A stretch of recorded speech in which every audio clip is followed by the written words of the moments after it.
देवी देवताओं को भी यदि कुछ पहुंचता है ना, जैसे सरकार है ना,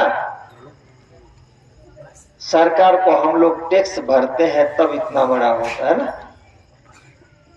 इसी तरह से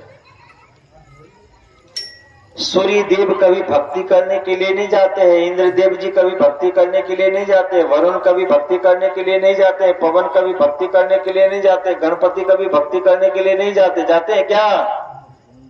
एक भक्ति करते हैं तो भगवान शिव करते हैं, जब उनको मर्जी आया ना तो जाके समाधि में बैठ जाते हैं, वो भी कभी कभी, पर अभी बहुत दिनों से वो भी नहीं बैठे। भगवान विष्णु भी छोड़ दी, लक्ष्मी जी को भी मौज हो गया है, वो था कि समय आवाज तो क्लियर नहीं आती कुछ, पर उनकी जो भी चलता है ना वो सब हमारे मृत्यु लोक से के कर्म भूमि। आज बड़े बड़े शहरों में आप चले जाएं तो शहरों के अंदर में जितने भी बड़े से बड़े अपार्टमेंट बना हुआ रहता है ना, उनको जाके पूछिएगा गेहूं कैसे उपजता है, उनको पता होगा क्या? मकई कैसे उपजता है पता होगा क्या? और यदि मकई का ये देख रहे हैं ना तो उनको पता ही नहीं चलेगा कि यही मकई है और यही हम खाते हैं। नहीं पता चलता है, कुछ भी नहीं पता चलता, कुछ भी नहीं पता चलता। पर उनको पहुंचाया कहां से जाता है? किसान के माध्यम से सब कुछ पहुंचाया जाता है ना। क्या पहुंचाया जाता है? हम और आप से अच्छे उपजाते कौन है? किसान। और किसान के खेत में बढ़िया से बढ़िया जो चावल उपजता हो, किसान के खेत में बढ़िया से बढ़िया जो भी फसल आता हो, सब्जियां निकलती हो, वो सारे के सारे बढ़िया का बढ़िया किसान खाते हैं क्या? कौन खाते हैं? कि जिनको खेत पता नहीं है, जिनको अन्न पता नहीं है, वो हम और आपसे बढ़िया खाता है, हम उनको खिलाते हैं ना। इसी तरह से 14 लोक ब्रह्मांड के अंदर में भरण पोषण करने के लिए जितने भी देवी देवता हैं, पशु पक्षी, सब के लिए कर्म भूमि यदि कोई है, कर्म भूमि मतलब ये समझ लीजिए खेती, वह सिर्फ एकमात्र स्थान मृत्यु लोक। मृत्यु लोक और मृत्यु लोक रूपी खेती के अंदर में यदि काम करने वाले कोई खेरूत है, किसान है, तो सारे के सारे कौन? हम और आप जैसे मनुष्य। यदि हम मनुष्य प्राणी भक्ति न करे, साधना न करे, मंत्र जाप न करे, नाम जाप न करे ना, तो 14 लोक ब्रह्मांड के अंदर में सूखा पड़ जाएगा, किसी को कुछ भी नहीं मिलेगा। यहां इसलिए महामती प्राणनाथ जी ने इस ब्रह्मवाणी में कहा कि 14 लोक कमायु खाए आहीनु। कहा ना? किसने कहा? ब्रह्मवाणी ने कहा। इस ब्रह्मवाणी को प्रकट करने वाले निष्कलंक बुद्धा अवतार। आज संयोग की बात देखिए, आज का जो दिन है ना, वह है निष्कलंक बुद्धा अवतार की जो शाखा, जैसे आप लोग ईस्वी सन कहते हैं, विक्रम संवत कहते हैं ना, तो आज ही के दिन, आज से लगभग 344 वर्ष पूर्व हरिद्वार के धरती पे जब महामती प्राणनाथ जी महाराज पहुंचे, आज के दिन पहुंचे तो पहले थे, पर आज के दिन ही महामती प्राणनाथ जी ने बुद्ध जी शाखा की स्थापना की, जो हमारे हिंदू समाज में हिंदुओं का नया वर्ष का आज शुभारंभ कहा जाता है। आज ही के दिन बुद्ध जी शाखा की स्थापना हुई। और ऐसे निष्कलंक बुद्धा अवतार महामती प्राणनाथ जी महाराज के द्वारा, जो स्वयं परब्रह्म परमात्मा श्री कृष्ण ही है। प्राणनाथ मतलब क्या पता है आपको? कि शरीर के अंदर में जो हम श्वास लेते हैं ना, देवी देवता श्वास लेते हैं कि नहीं लेते हैं? है? लेते हैं? लेते हैं? देवी देवता श्वास लेते हैं कि नहीं लेते हैं? है? जिनको पता होगा वो होगा वैद्य। कौन वैद्य? अश्विनी कुमार। अश्विनी कुमार वैद्य किनका है? देवताओं का। तो देवताओं क्या करते हैं नहीं करते उनको पता होगा ना, तो आप लोग वैद्य होंगे। पर देवी देवताएं भी श्वास लेते हैं, भगवान भी श्वास लेते हैं, सब लेते हैं श्वास भाई, सब लेते हैं। उसको कहते प्राण रुक जाए ना तो क्या कहते हैं? प्राणांत हो गया, प्राण का अंत हो गया, अब लेंगे। डॉक्टर देखते हैं नाड़ी, पता चला कि भाई बिल्कुल बंद है, कह दिए भैया हो गया काम पूरा। समस्त जगत के अंदर में जितने भी है ना, सबका नाथ जो है एक ही परब्रह्म है, और वह परब्रह्म है श्री कृष्ण। श्री कृष्ण, श्री कृष्ण। इसीलिए एक बात आपको मैं बता दूं, श्री कृष्ण नाम है, बिना नाम का कोई व्यवहार होता नहीं, बिना नाम की शक्ति आती ही नहीं है। और नाम कब होगा? जब स्वरूप होगा तब यह शक्ति का संचालन होता है। और तारतम हम जिसको कहते हैं ना, तारतम मतलब परब्रह्म परमात्मा का ही स्वरूप तारतम। और तारतम का दो रूप है, एक है मंत्र और एक दूसरे है ग्रंथ। ये जो आप दर्शन कर रहे हैं ना, ये देख रहे हैं ना, ये क्या है? इसका नाम है तारतम सागर, तारतम वाणी, कुलजम स्वरूप, स्वरूप साहब, ये सब नाम है। पर ये है क्या आखिर में? ये सब मिलकर का है तारतम। तो ये ग्रंथ तारतम है, और जिसको हम जाप करते हैं वो है मंत्र तारतम। तारतम से बढ़कर के कुछ है भी नहीं,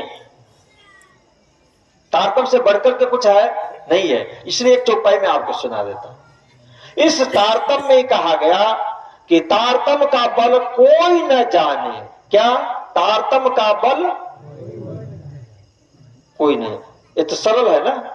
बल मतलब क्या? ताकत, शक्ति। किसकी शक्ति? तारतम।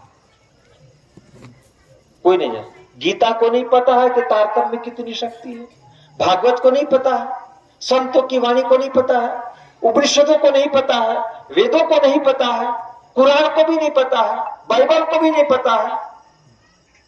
दुनिया में किसी भी धर्म शास्त्र को तारतम के अंदर में कितनी ताकत है, बल है, वो नहीं पता है। एक संत महात्माओं को, ऋषि महर्षियों को भी नहीं पता है कि तारतम के अंदर में कितनी शक्ति है, ये भी नहीं पता है। और इसके बाद में देवी देवताओं को भी नहीं पता है, त्रिदेव को भी नहीं पता, भगवान नारायण को भी नहीं पता है। और छोड़ दीजिए ना, जो अक्षर ब्रह्म है उनको भी नहीं पता है कि तारतम क्या है, तारतम के अंदर में बल कितना है। वो तो अक्षर ब्रह्म थोड़े दूर भी हो गए, अब नजदीक में चले। किनके पास? परम धाम, रंग महल में। रंग महल में जहां पर सिर्फ 3 ही रहते हैं। रंग महल में कितने रहते हैं? 3। कौन कौन रहते हैं? सबको पता है। कुछ आप लोग भी बोलेंगे तो मुझे पता तो चले ना। 3 ही रहते हैं, राज जी, श्यामा जी और 12,000 ब्रह्मपुरी। बोलिए तो सब एक बार। एक में कौन रहते हैं? नहीं, आप लोग मत बोलिए, सिर्फ बहने ही बोलेंगे। परम धाम में, रंग महल में 3 रहते हैं, ठीक है ना। अब यदि आप नहीं बोलेंगे ना तो यहां से डिक्लेयर कर दूंगा कि बहनें सब उंडी खाड़ी के बहनें सब हार गई। हार स्वीकार करना है नहीं ना? हाँ, कैसे हार स्वीकार करेंगे? तो बोलिए, परम धाम में, रंग महल में 3 रहते हैं। प्रथम कौन है? ये ऐसे नहीं होगा। इन लोगों से पूछूंगा, इन लोगों की संख्या अधिक हो जाए तब भी हार जाओगे। 100-200 थोड़ी में पूछा, सबको बोलना है। ये पीछे वाले तो सोचते हैं कि सारे के सारे आगे वाले हार जाएं तो अच्छी बात है। बोलिए कौन है? अब पीछे तो बोले, पर पीछे से एक दूसरे को पूछ रहे कि मैं भी बोलूं क्या है? अरे सभी बोलिए ना, कौन है पहले नंबर पे? आप लोग सबको। अच्छा चलिए, ये ऐसा कहते हैं कि पहले हम लोग नहीं बोले, अब भाई ये बोले। आप लोग सारे बोलिए, मैं आपके पक्ष में जीताऊंगा आप ही को। भले ये लोग जीते ना तब भी डिक्लेयर आप ही को करूंगा। ठीक है, सब बोलिए। परम धाम में 3 रहते, कौन कौन? ठीक है, पर आप लोगों में आगे ही वाले बोले, पीछे वाले कोई नहीं बोले। राजी श्यामा जी हमें 12,000 ब्रह्म प्रिय। बात हो रही थी तारतम का बल, शक्ति कितनी है। तो मैंने कहा था कि अक्षर ब्रह्म जी को भी नहीं पता है, जो स्वयं परब्रह्म परमात्मा का ही एक अंग है, उनको भी नहीं पता। कहा कि चलो ब्रह्म प्रिय से पूछ लेते हैं, तो कहा कि उनको भी नहीं पता। श्यामा जी से हाँ जानते हैं, कोई 5% जानते हैं, कोई 10% जानते हैं, कोई 20 जानते हैं, कोई 50 भी जानते हैं, पर 100 में से 100% तारतम का बल यदि कोई जानता है तो एक ही जानता है। इसीलिए वाणी ने क्या कहा, ब्रह्मवाणी ने क्या कहा कि तारतम का बल कोई न जाने एक जाने। कौन जानता है? एक ही। कौन जानता है? वो एक कौन है? एक जाने मूल स्वरूप। मूल स्वरूप का मतलब पता है आपको? मूल स्वरूप का अर्थ होता है एक ही मूल। जैसे एक पेड़ है ना, पेड़ में कितनी डालियां होती है, कभी आपने गिना? बहुत सारे होते हैं। और फिर उसमें प्रशाखाएं, छोटी छोटी डालियां कितनी होती है?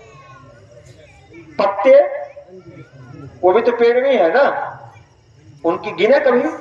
फूल,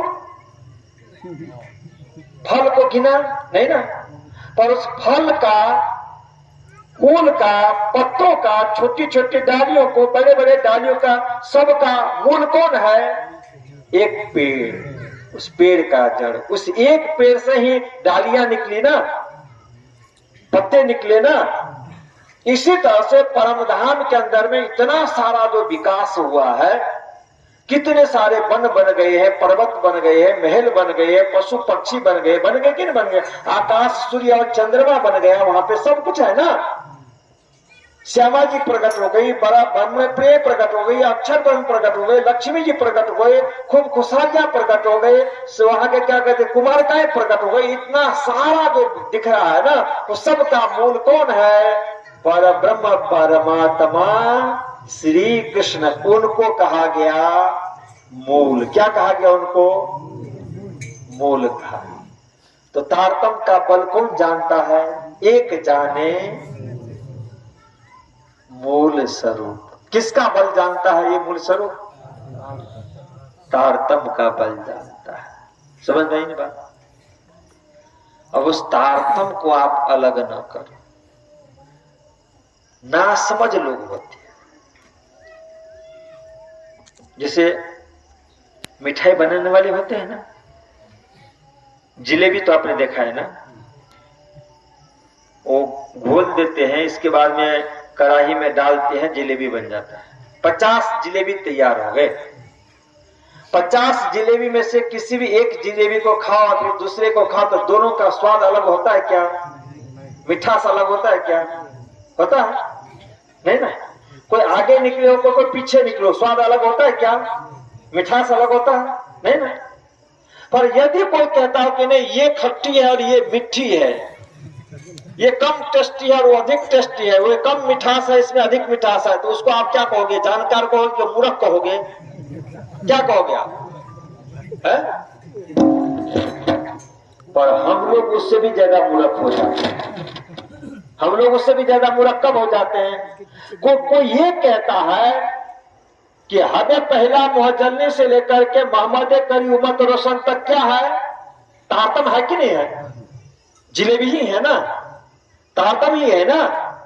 अब उस तारतम में कोई कहे कि भाई ये तो रास ग्रंथ की चौपाई है और ये परिक्रमा ग्रंथ की चौपाई है, दोनों ग्रंथ की चौपाई करके ये तो परिक्रमा ग्रंथ परम धाम के है, रास ग्रंथ तो योग माया का है, ऐसा यदि कोई दिखाता हो, अरे भाई आप जिलेबी एक दुकान से खरीद करके ले आए, ठीक है, एक अमीर लोग खरीद करके ले आए और अमीर लोग उस जिलेबी को चांदी के थाली में रख करके खा रहा है, और एक गरीब लोग खरीद करके ले आए वो पत्ते पे रख करके खा रहा है, तो दोनों का मिठास अलग होगा क्या? अलग होगा? चाहे वो पत्ते पे हो कि सोने चांदी के थाली में। पर कभी कभी हमारे यहाँ, अब उनको मैं किन शब्दों से नवाजूं मुझे पता ही नहीं, मैं तो नहीं बोलना चाहता हूं, आपको समझना है। कोई यदि ये कहता हो कि रास ग्रंथ का है, ये कोई कहता प्रकाश ग्रंथ का, प्रकाश ग्रंथ की चौपाई है, कोई कहेगा ये खट्टर तो कलश की चौपाई है, ये तो दुनिया के ग्रंथ है। अरे भाई ये तारतम है।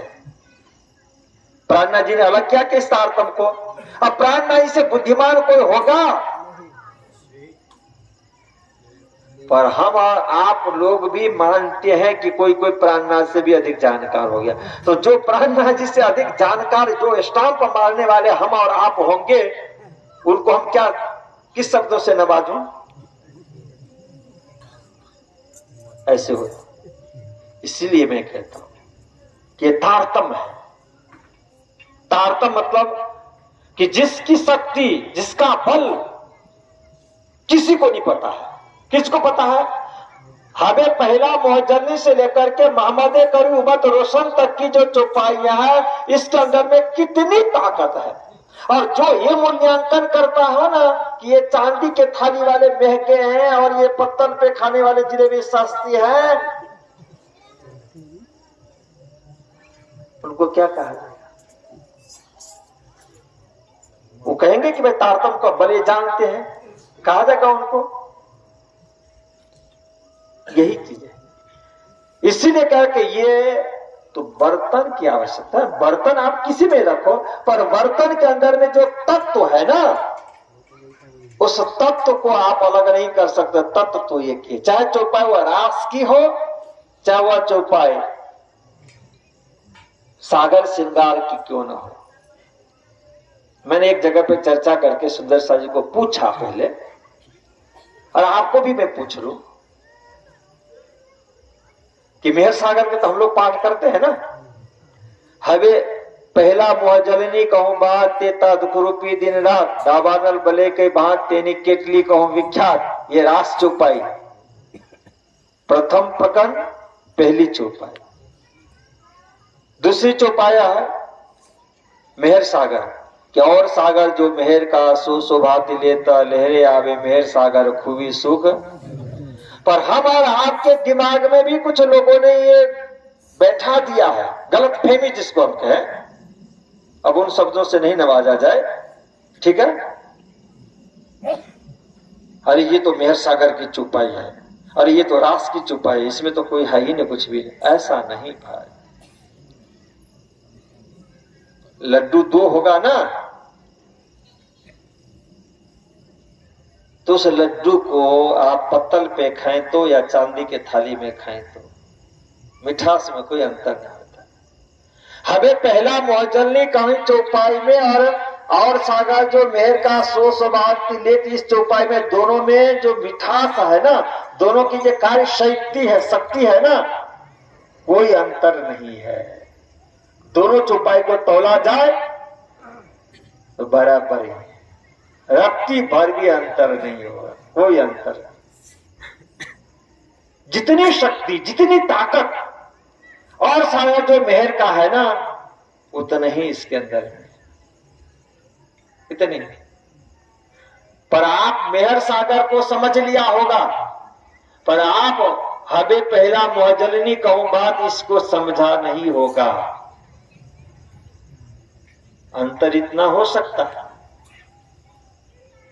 आपके समाज में जैसा भी विधायक जी है ना, अभी एक तो है ना विधायक जी, हाँ ये विधायक जी हैं आप, ठीक है, एक विधायक जी, इनको आप जानते पहचानते हैं, ठीक है, ये आपके क्षेत्र के। दूसरे यदि किसी क्षेत्र के विधायक जी आ जाएं जिनको आप नहीं जानते हैं और आपसे पूछा जाए कि भाई ये बड़े कि ये बड़े, तो आप क्या कहेंगे? जिनको आप जानते उन्हीं को कहेंगे ना कि भाई ये बड़े। जिनको आप नहीं जानते उनको कहेंगे? नहीं कहेंगे ना। अंतर यही है कि आप जिस चौपाई को आप जानते हैं ना, वह चौपाई, उस चौपाई का भाव आपको पता है तो आप कहते हैं कि ये सबसे महत्वपूर्ण चौपाई है, पर जिसको नहीं जानते उनके लिए आपके दृष्टि में कोई वैल्यू नहीं होता। अंतर इतना ही है, पर ऐसा कुछ भी नहीं। जितनी सत्ता, जितना पावर यहां बैठे हुए विधायक जी के अंदर में है, उतनी ही सत्ता, वही पावर दूसरे विधायक जी जो आते हैं ना उनके अंदर में भी वही होती है।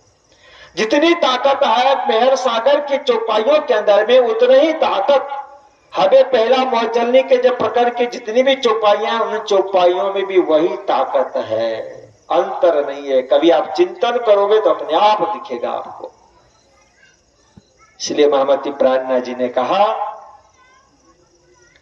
कि तारतम का एक ही बल जान सकता है, कौन? मूल स्वरूप जान सकता है, मूल स्वरूप। और उस मूल स्वरूप ने इस दुनिया के अंदर में तारतम को प्रकट किया। मूल स्वरूप ने स्वयं परब्रह्म परमात्मा ने सतगुरु धनी श्रीदेव चंद जी महाराज को तारतम दिया। तो जो तारतम दिया गया वह है मूल, वास्तविक, वह मूल, वह वास्तविक है। उसको दुनिया की कोई शक्ति इधर से उधर नहीं कर सकती है। इसलिए मैंने कहा ना, अब उसके जगह पे यदि किसी संत ने, किसी प्रचारक ने कुछ भी कर दिया, वो सही नहीं है। क्यों? क्योंकि तारतम का बल कौन जानता है? जैसे मैंने कहा ना कि सामान्य संत की बात, विद्वान की तो बात आप जाने दो ना, मूल स्वरूप के सिवाय श्यामा जी को, 12,000 ब्रह्म प्रियों को, अक्षर ब्रह्म को, जिनकी बुद्धि के द्वारा तारतम को प्रकट करवाया गया है। तारतम जब प्रकट हो रहा था तो अपने यहां वाणी के अंदर में आता है कि अक्षर ब्रह्म ने, असराफील ने सूर फूका। जैसे अभी चौपाई मैंने पाठ की ना अंतिम 2 प्रकरण में, एक स्वरें उड़ाई की दिए, दूसरे तेरही में तो अक्षर ब्रह्म ने 2 सूर फूका। तो उन दोनों सुरों से तारतम का अवतरण हुआ। उनके बुद्धि के द्वारा, अक्षर ब्रह्म के बुद्धि के द्वारा तारतम को जब अवतरण करवाया गया तो अक्षर ब्रह्म की बुद्धि निष्कलंक हो गई, तब ये उनको निष्कलंक। इसीलिए हरिद्वार के धरती पे महामती प्राणनाथ जी महाराज नहीं, बल्कि अक्षर ब्रह्म के बुद्धि को निष्कलंक घोषणा किया गया। और वो है किनके अंदर में? प्राणनाथ जी के अंदर में। इसलिए वह शोभा उनको मिली कि ये निष्कलंक बुद्ध अवतार है। इसलिए मैं कभी कभी अंतर करता हूं, खूब जब सूक्ष्म में यदि आप जाएं तो आपको प्राणनाथ का स्वरूप अलग दिखेगा, निष्कलंक बुद्ध का स्वरूप अलग दिखेगा और महामती का स्वरूप अलग दिखेगा। खूब सूक्ष्म जब आप जाएंगे ना, कभी कभी बहुत सारे पदार्थ को मिला करके एक चीज बनाया गया हो ना, तो उनको फिर से यदि अलग किया जाए तो जितने भी पदार्थ होते हैं उन हर एक एक पदार्थ को अलग अलग रूप से देखा जा सकता है। इसी तरह से महामती प्राणनाथ जी के अंदर में 5 शक्तियां हैं, पर 5 शक्तियों को अलग अलग यदि आप वर्गीकरण करें ना, तो जब आप प्राणनाथ कहेंगे तो उस समय में कौन सा स्वरूप का दर्शन होना चाहिए? निष्कलंक बुद्ध कहेंगे तो उस समय में कौन सा स्वरूप का दर्शन होना चाहिए? और महामती कहेंगे तो उस समय में कौन सा स्वरूप का दर्शन होना चाहिए? वह तारतम आपको बताता है अलग अलग करके, अलग अलग। जब आप प्राणनाथ कहते हैं तो उनके अंदर में 5 शक्तियां आ जाती है। महामती जब आप कहेंगे, महामती जब आप कहेंगे तो उनके अंदर में 5 शक्तियां आ जाएगी। कौन कौन? राज्य का हुक्म, राज्य का जोश, श्यामा जी महारानी, अक्षर की बुद्धि और ये तारतम। महामती कहने से ये 5 स्वरूप का दर्शन होगा। हुकुम, जोश, आत्मा, तारतम और अक्षर की बुद्धि। और जब आप निष्कलंक बुद्ध कहेंगे तो उस समय में सिर्फ 2 का ही दर्शन होगा। निष्कलंक बुद्ध यदि आप कहते तो उस समय सिर्फ 2 का दर्शन होगा। किसका किसका दर्शन होगा? अक्षर ब्रह्म की बुद्धि और तारतम, 2 मिलकर के हुए निष्कलंक बुद्ध। और यदि आपने प्राणनाथ कहा ना तो उस समय सिर्फ 1 का दर्शन होगा। उस समय हुक्म का दर्शन नहीं होगा, श्यामा जी का दर्शन नहीं होगा, तारतम का दर्शन नहीं होगा, अक्षर ब्रह्म के बुद्धि का दर्शन नहीं होगा। सिर्फ एकमात्र दर्शन होगा जिसको कहा गया है जोश। जोश क्या है? राज्य का अंग है। जो हम लोग पाठ करते हैं मेहर सागर में चुपा जाती है, हुकुम मेहर के हाथ में जोश मेहर का अंग। तो जोश जो है उस परब्रह्म परमात्मा का अंग है, उनका शरीर है, उनका स्वरूप है। इसलिए प्राणनाथ कहने से सिर्फ एकमात्र जोश का दर्शन होता है, परब्रह्म परमात्मा का ही दर्शन होता है। निष्कलंक बुद्ध करने से अक्षर ब्रह्म की बुद्धि और तारतम का दर्शन होता है, और महामती कहने से 5 का दर्शन होता है।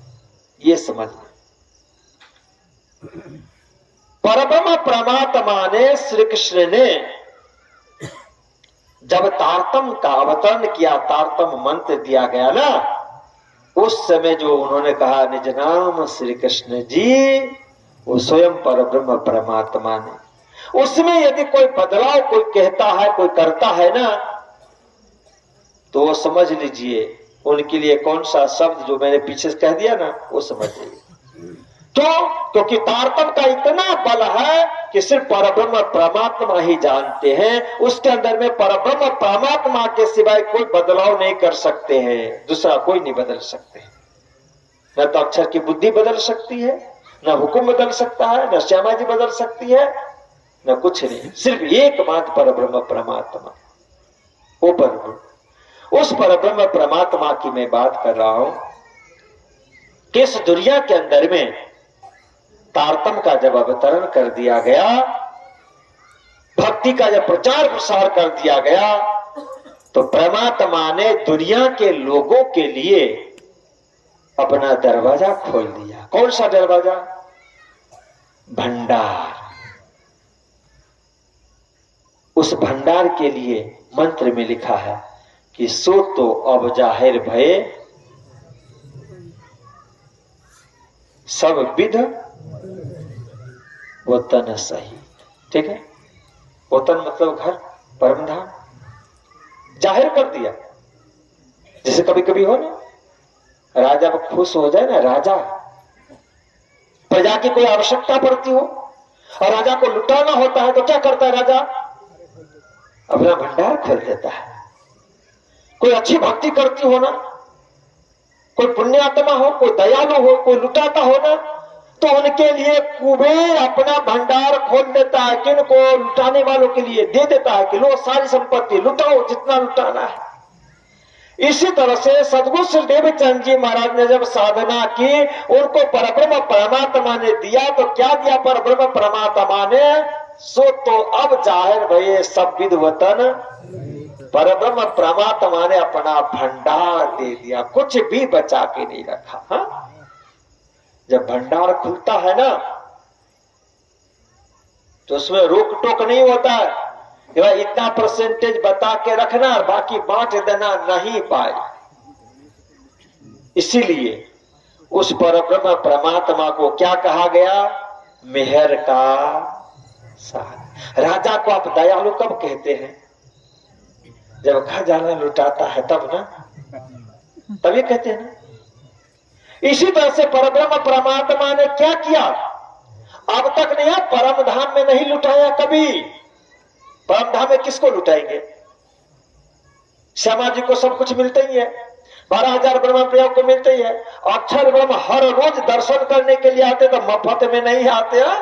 अक्षर ब्रह्म हर रोज दर्शन करने के लिए आते हैं ना, तो हर रोज उनको राज्यपाल चेक लिख करके देते हैं, इतने का चेक ले जाओ हर। इसलिए मैं कहता हूं कि हम और आप भी आए ना, कभी कोशिश करना, आप भी आइए, पत्नी को भी ले आइए, परिवार के बच्चों को भी ले आइए, सबके साथ में जब यहां दर्शन करने के लिए आएंगे ना, तो भक्ति जो है ना, आज के समय में एकांत की भक्ति यदि करने के लिए बैठे ना, तो मन बहुत चंचल है, न जाने कहां कहां ले जाएगा। जहां आप नहीं पहुंचते हैं ना, वहां भी मन पहुंचाता है। कब? जब भक्ति करने के लिए बैठते हैं तब। जो आपने कभी नहीं सोचा होगा ना, वो भी सोच आ जाता है। कब? कि जब आप भक्ति करने के लिए बैठते हैं तब। कब? कि जब आप अकेले भक्ति करने के लिए बैठते हैं तब। हाँ, पर बाकी इस समय जो आप बैठे हैं ना, इस समय आप चाहेंगे भी मन को इधर उधर भटकाने का कोशिश करेंगे, तब भी मन भटकेगा। क्यों? क्योंकि ये सत्संग चलता है, सत्र चलता है।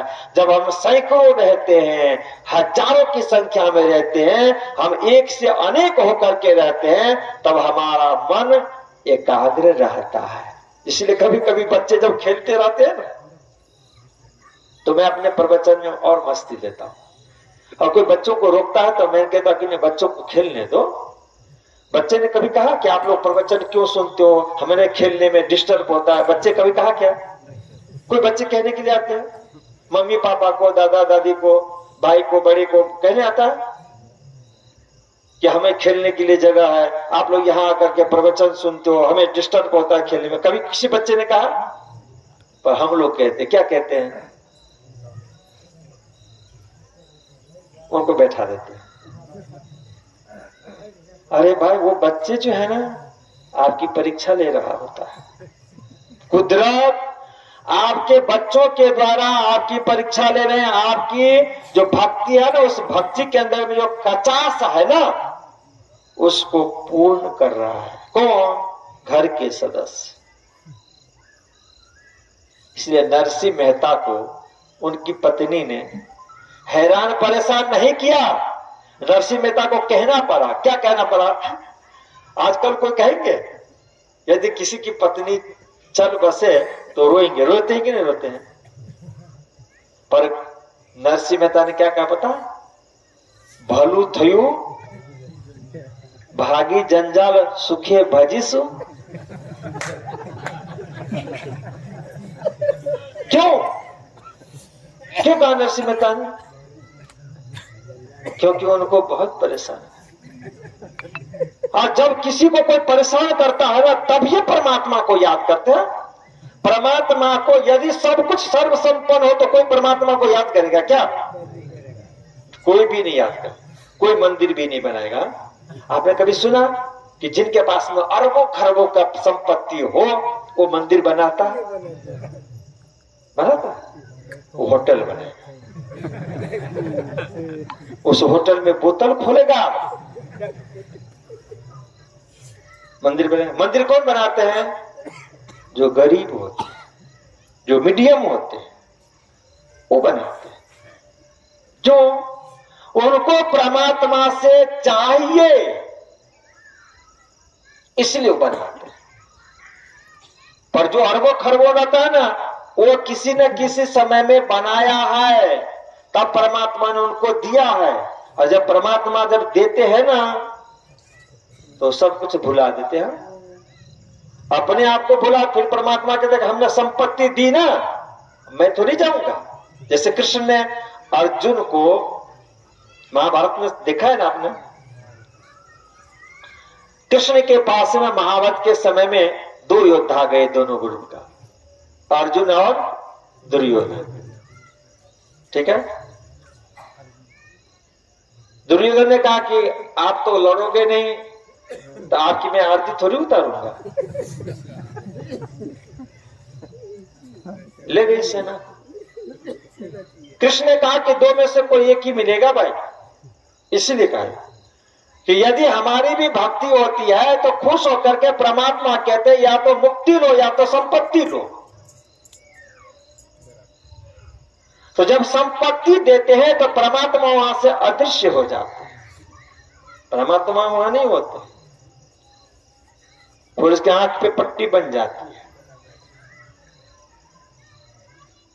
फिर उनको कुछ भी दिखता नहीं, स्वार्थ के सिवाय कुछ भी नहीं दिखता। इसलिए मैं कहता हूं कि भक्ति एकांकी नहीं, इस समय में भक्ति है समूह में। राजा परीक्षित को यदि एकांत में बैठा करके चर्चा सुनाते ना तब भी कुछ गड़बड़ी हो सकता था, इसलिए 88,000 ऋषियों के बीच में राजा परीक्षित को बैठाया गया, तब कथा सुनाई गई थी। 88,000 ऋषि बैठे हुए थे और यजमान के रूप में राजा परीक्षित बैठे हुए थे।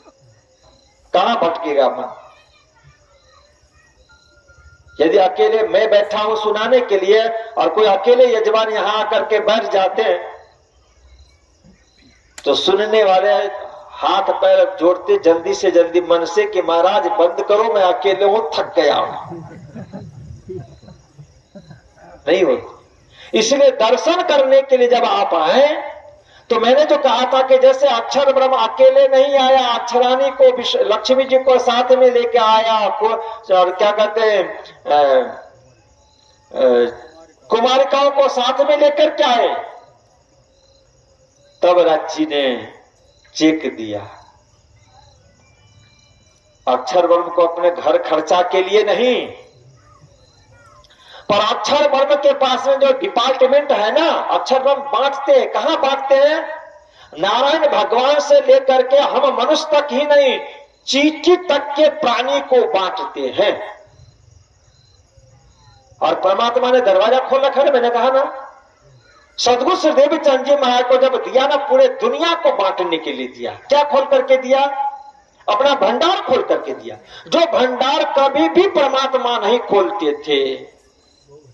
मेहर के सागर है, दिल कभी नहीं खोलते थे। ब्रह्म सृष्टि को प्रेम चाहिए था, आनंद चाहिए था, एक बूंद दे देते, ब्रह्म प्रेम खुश हो गए। कुछ भी नहीं चाहिए, एक बूंद मिला ना, खुश हो गए।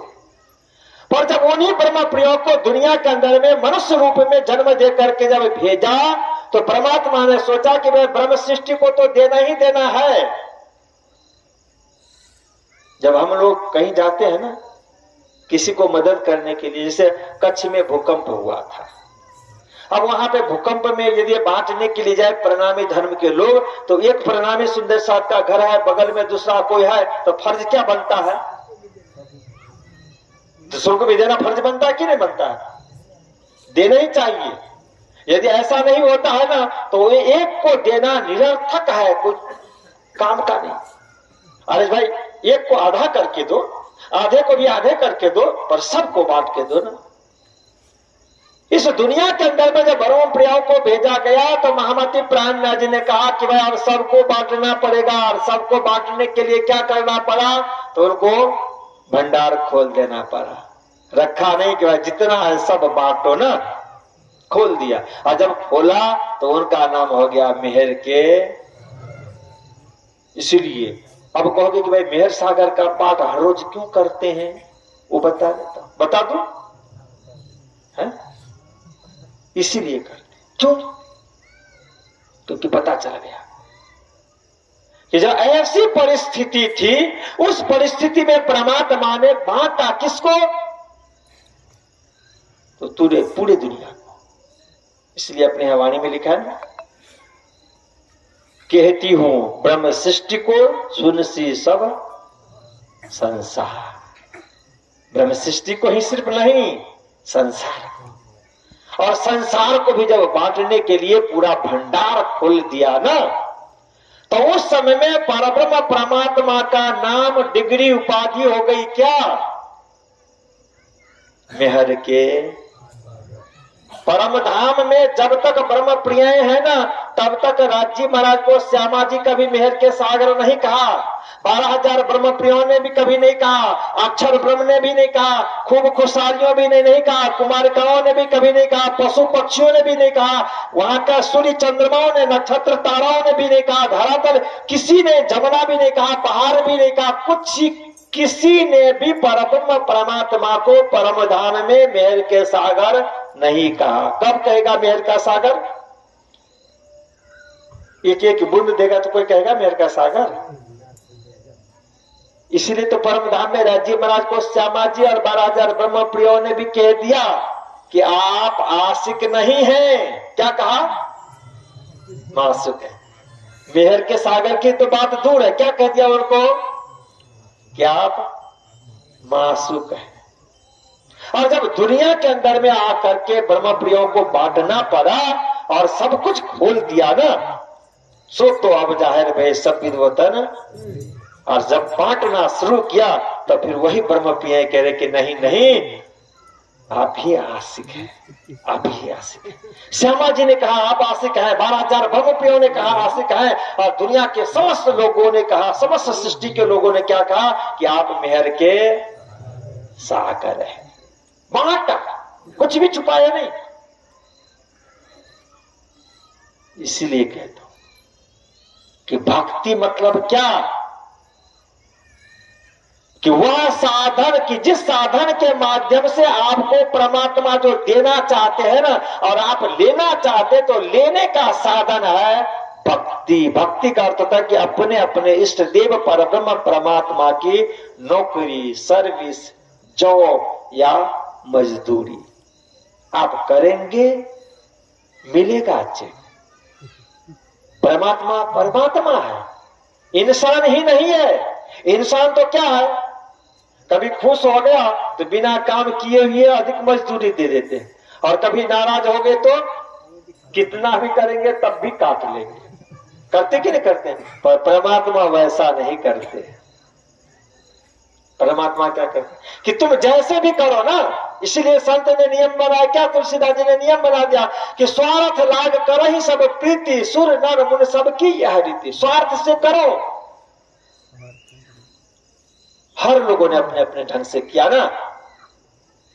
कोई गुस्सा में आकर के भक्ति करता है, कोई ईर्ष्या से करता नहीं करता है। आज यदि हम और आप समाज के व्यक्ति हैं और समाज में पड़ोसी में कोई बात बन जाती है ना, तो हम सरपंच के पास जाते हैं, विधायक जी के पास जाते हैं, वहां भी नहीं निपटता है तो पुलिस स्टेशन जाते हैं, वहां भी नहीं निपटता है तो कोर्ट में जाते हैं। होता है कि नहीं होता? और जब वहां भी चलता रहता है तब फिर कहां जाते हैं? सुप्रीम कोर्ट में। सुप्रीम कोर्ट में जब आते हैं तो अपने पड़ोसी को लेकर के आते हैं क्या? क्यों? क्योंकि उनके विरोध की बात करनी होती है। यहां पर करनी होती कि नहीं? मनुष्य का प्रकृति है, नेचर है भाई। और इनके पास फरियाद करते हैं। क्या करने के लिए आए हैं आप? दर्शन करने के लिए आए ना। तो दर्शन है, भक्ति है ना। आप आए हैं दर्शन करने के लिए, आप भक्ति कर रहे हैं, और भक्ति के साथ में एप्लीकेशन क्या लिख रहे हैं? किसके बारे में लिख रहे हैं? अच्छा लिख रहे हैं। पर फिर भी परमात्मा आपकी भक्ति को एक्सेप्ट करते हैं, स्वीकारते हैं, और आपका काम करते हैं। नहीं करते ऐसी बात नहीं है, वो करते हैं। क्यों? नियम है। क्या भक्ति तो करें ना। आप दर्शन करने के लिए तो आए ना। ऐसे यदि पड़ोसी से झगड़ा ना हो ना, आप प्रणाम करने के लिए आए ना, तो परमात्मा नहीं दिखेगा कि सिंहासन पे बैठे हैं या नहीं बैठे। पर जिस दिन फरियाद करने के लिए आए ना पड़ोसी के लिए, उस दिन आपको परमात्मा दिखेगा। अब विचार करो कि भक्ति के अंदर में ताकत बढ़ी कि नहीं बढ़ी? बढ़ी ना। इसीलिए सिद्धांत क्या है? तुलसीदास जी ने नियम क्या बनाया कि तुलसी अपने राम को रीज भजो के खीज। पर भगवान कैसे कि उल्टो सिल्टो उग ही जो खेतन में बीज। जैसे भी बीज डालो ना, उगना ही उगना है। आप तो परमात्मा के पास आओ ना, अपने पड़ोसी के लेकर के आओ या किसी के लेकर, इसलिए उन्होंने कहा कि आप ईर्ष्या से भक्ति करो, कि द्वेष से भक्ति करो, कि क्रोध से भक्ति करो, कि लोभ से भक्ति करो, कि मोह से भक्ति करो। किसी न किसी बहाने परमात्मा के सामने तो आप आते हो ना। परमात्मा को इतनी ही खुशी है कि आप हमारे दर पे आते हो, सामने आते हो, परमात्मा को खुशी है। और जिस हेतु से आप आते हो ना, परमात्मा सिग्नेचर करते किया, सबको किया। अरे भाई, कोई गुलाब का फूल लेकर के जाते हैं ना, वो भी स्वीकार करते हैं। कोई धतूरे का फूल लेकर जाते हैं, करते कि नहीं? कोई आंख का फूल लेकर जाते हैं, स्वीकार करते कि नहीं करते? कभी मना किया? परमात्मा थोड़ी कहा कि तुम तो हमको गाय का दूध ही ले आओ, उसी में आप सीरा हलवा बना करके ले आओ, तब ये खाऊंगा। सूखी रोटी कभी कहा कि मकई की रोटी मैं नहीं खाऊंगा? कहा क्या परमात्मा? मर्जी है, उनके पास जाओ ना, लेकर के जाना। पर जब हम जाए ना, समूह में जब हम जाते हैं, तब हमारी भक्ति अच्छी होती है, मन भटकता नहीं है, अच्छी भक्ति हो। और उस समय जब हमारी भक्ति होती है, तो परमात्मा ने क्या कहा कि भाई मैं तो बांटने के लिए आओ, मैं बांटता हूं। तब वो परमात्मा बांटते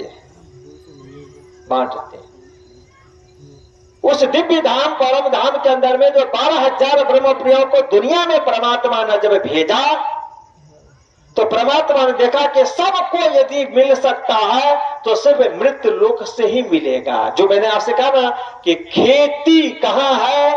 मृत्यु लोक में है। खेती करने वाले कौन है? सूर्य नहीं करेगा खेती, मतलब भक्ति। इंद्र देव नहीं करेंगे भक्ति खेती, देवी देवता नहीं करेंगे, ऋषि महर्षि नहीं करेंगे, पशु पक्षी नहीं करेंगे, वन के जंगल जानवर नहीं करेंगे, कीटाणु नहीं करेंगे। यदि कोई कर सकते हैं तो करने वाले एक ही है, कौन? वह हम और आपके जैसे मानव। इसलिए सारी की सारी जिम्मेदारी परमात्मा ने किनको सौंपा है?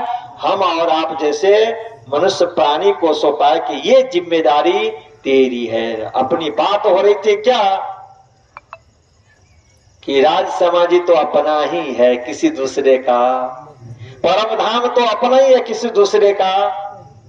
पर मैंने क्या कहा था कि परमात्मा के सृष्टि के अंदर में जितने भी मनुष्य हैं सब परमात्मा के हैं, पर अंतर थोड़ा सा है। क्या कि परमात्मा ने कहा कि यदि दुनिया में खेती करने वाली है कि 14 लोक कमायु खायु आहीनु, सिर्फ मृत्यु लोक के अंदर में ही मनुष्य मात्र ही एक ऐसे मानव चेतन आत्मा है कि जिनके द्वारा खेती होती है मनुष्य लोक मृत्यु लोक के अंदर में, और उसका फल नीचे के 7 लोगों को मिलता है और ऊपर के 6 लोगों को भी मिलता है। तो ये 13 लोगों के बीच में जो देवी देवता है, पशु पक्षी है, वन के जंगल जानवर है, चाहे वह क्या कहते किन्नर हो, गंधर्व हो, या पितृ हो, या देवी देवता हो, या ईश्वर या भगवान हो, सबके लिए मैंने कहा कि 14 लोग ब्रह्मांड के अंदर में सबके सब आ जाते हैं।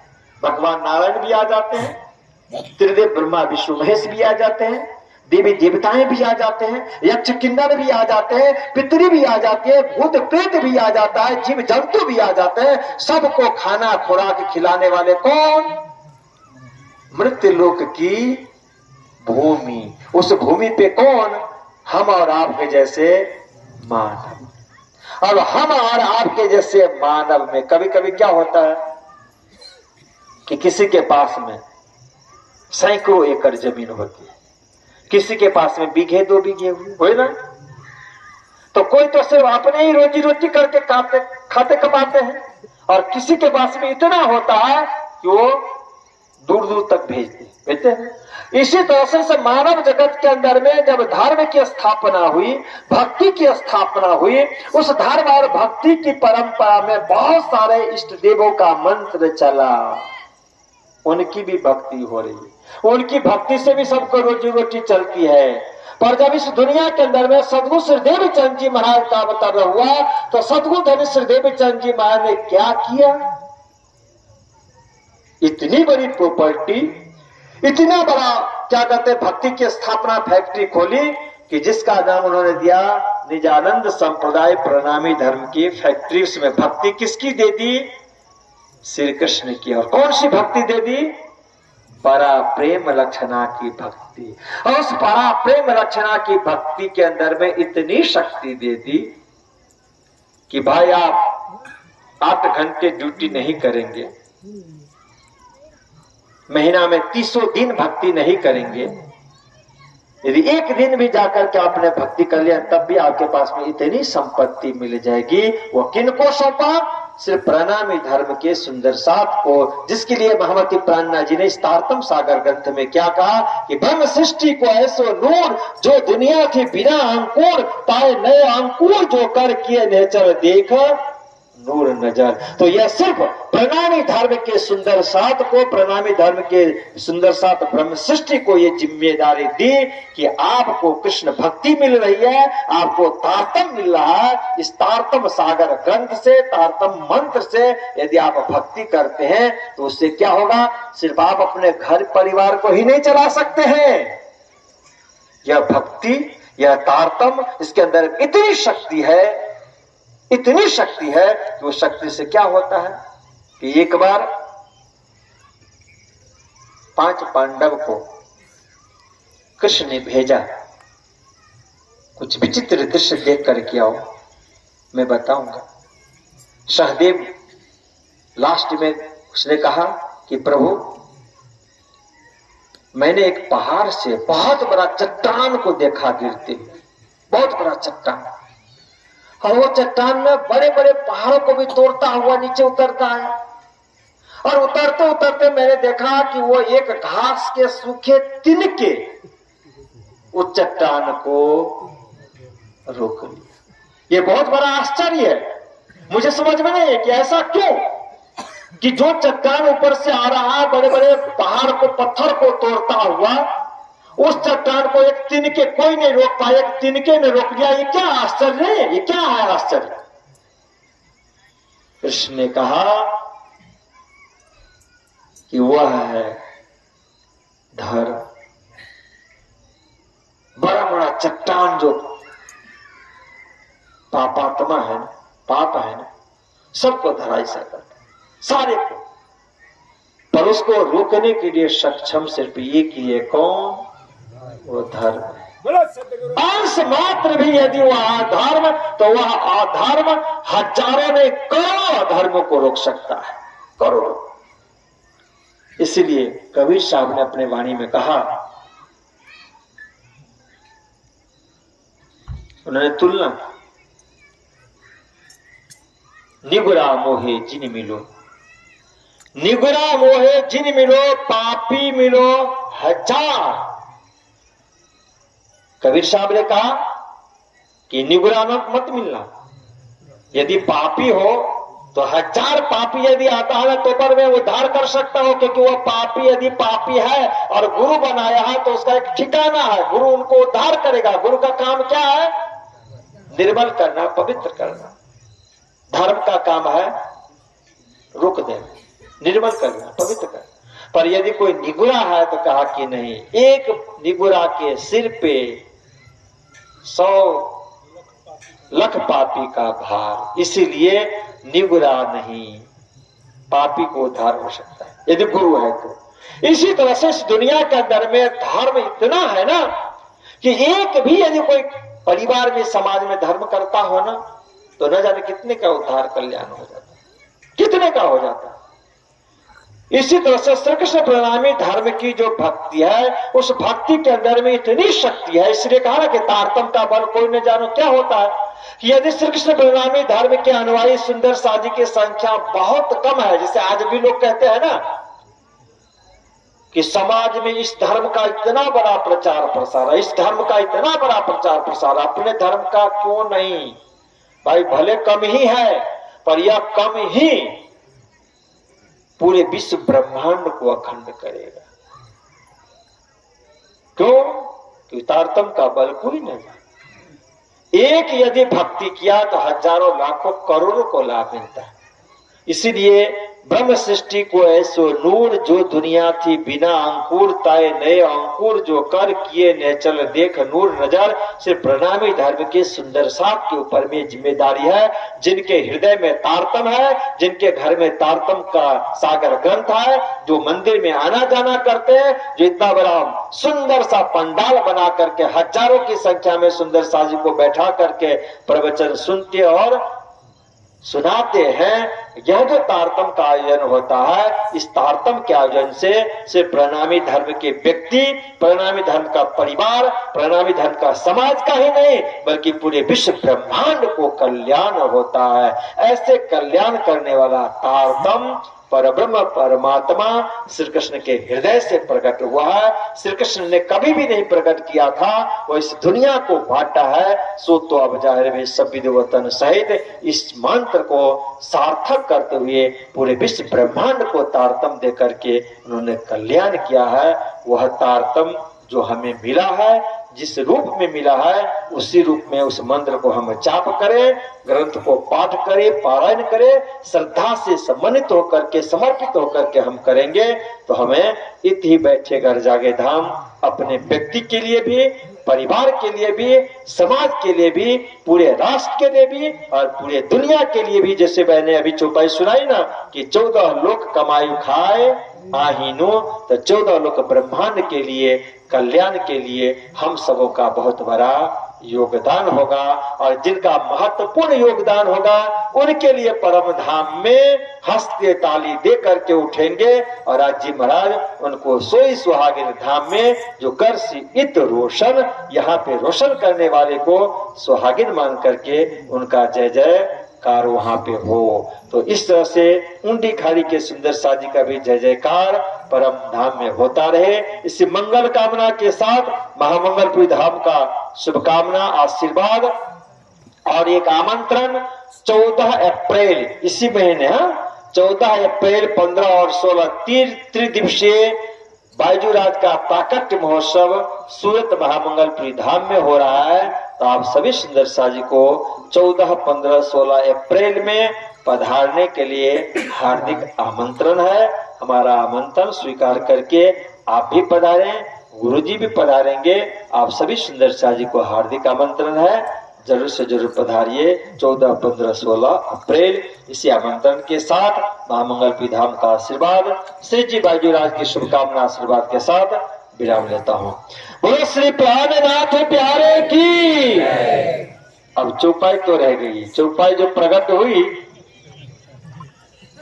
चौपाई है खिलवत ग्रंथ प्रकरण संख्या 5, चौपाई संख्या 30।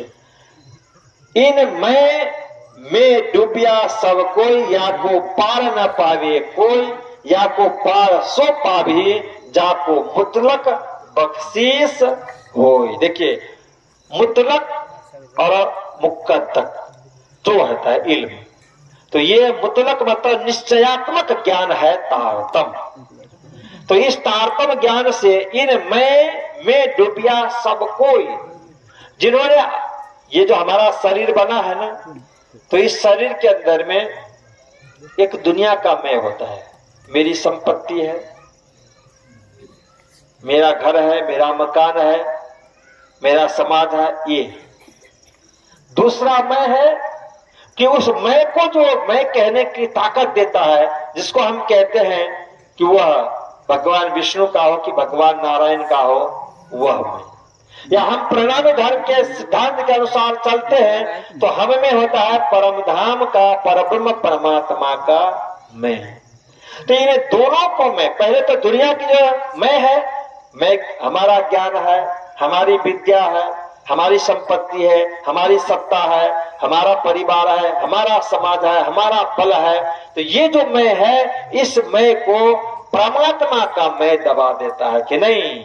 जब हमारे पास में उस ज्ञान के साथ, संपत्ति के साथ परमात्मा की कृपा अनुग्रह होता है, तो फिर हम क्या कहते हैं कि नहीं नहीं, ये हमारी संपत्ति नहीं है, हमारे समाज की संपत्ति है। ये हमारी संपत्ति नहीं है, हमारे राष्ट्र की संपत्ति है। ये हमारी ताकत नहीं है, हमारे राष्ट्र की ताकत है। ये हमारा समाज, हमारा परिवार नहीं है, हमारे राष्ट्र का है। कब? कि जब परमात्मा की कृपा अनुग्रह होती है, तब फिर हमारा टोन, बदल जाता है। और उस समय जब हम कहते कि ये हमारा नहीं परमात्मा का है, तो उस समय में फिर हमारा भाव हो जाता है कि हे परमात्मा, या जो आप बुलवा रहे हो या मैं, ये भी आपका है। तब फिर आ जाता है तू ही तू।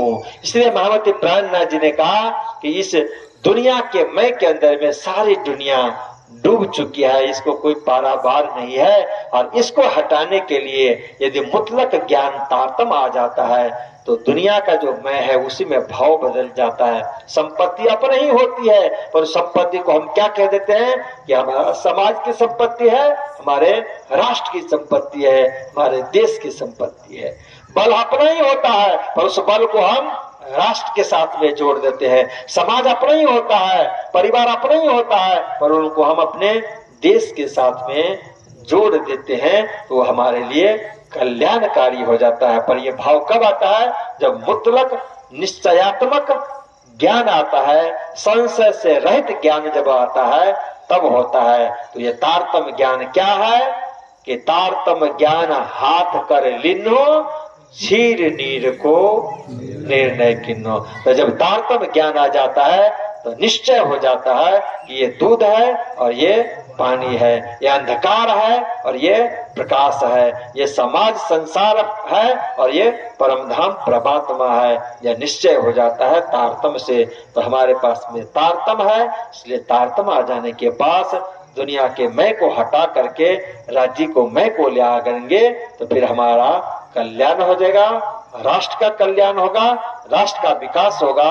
और राष्ट्र का कल्याण, राष्ट्र का विकास ही 14 लोक का कल्याण और विकास है। इसी में हमें इति बैठे घर जागे धाम का आनंद मिलता रहेगा। यह आनंद हम सभी सुंदर साजी को सदैव मिलता रहे, इसे मंगल कामना के साथ विराम लेता हूँ।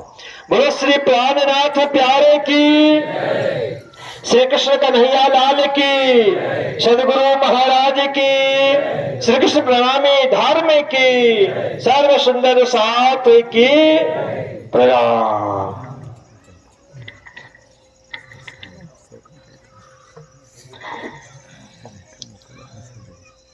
बहुत बहुत धन्यवाद।